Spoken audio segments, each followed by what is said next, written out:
While a lot of media attention is focused at the moment on what is or isn't happening with Sydney property prices, other parts of New South Wales continue to perform extremely well with their property markets. Late last year, along with the comparison website CanStar, I analysed the price growth prospects in all the major markets across Australia, including the 8 capital cities and the 6 major state regional markets.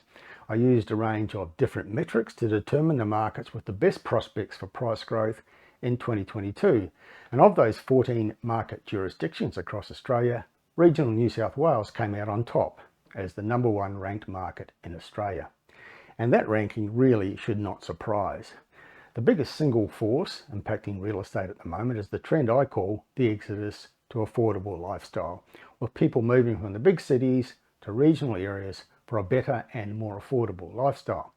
And the most significant contributor to that trend has been people leaving Sydney and moving to regional New South Wales.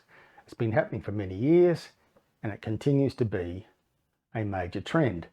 Now, regional New South Wales offers city refugees a lot. There are many good, solid regional cities in New South Wales that have all the things that those internal migrants look for in terms of infrastructure, amenities and lifestyle. They have strong, diverse, growing economies which are creating jobs, they have growing populations, and there's plenty of infrastructure spending happening.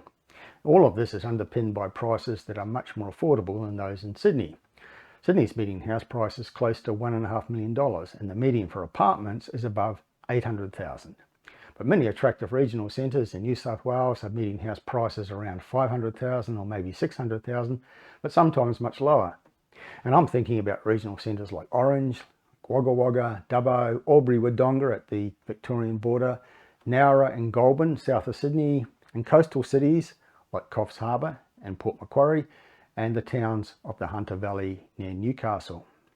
There are many New South Wales regional towns along the route of the new $15 billion Inland Rail link, which is currently under construction and will eventually connect Melbourne to Brisbane via regional New South Wales, and prices are growing strongly in those regional centres as well.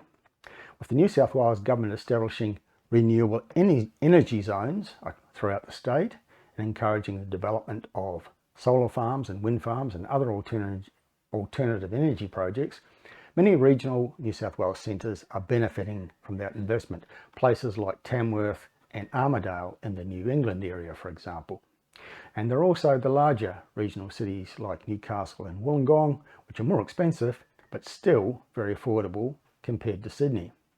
In all of these strategically located towns and cities, property prices are rising strongly. The latest population data shows that the exodus to affordable lifestyle trend continues apace.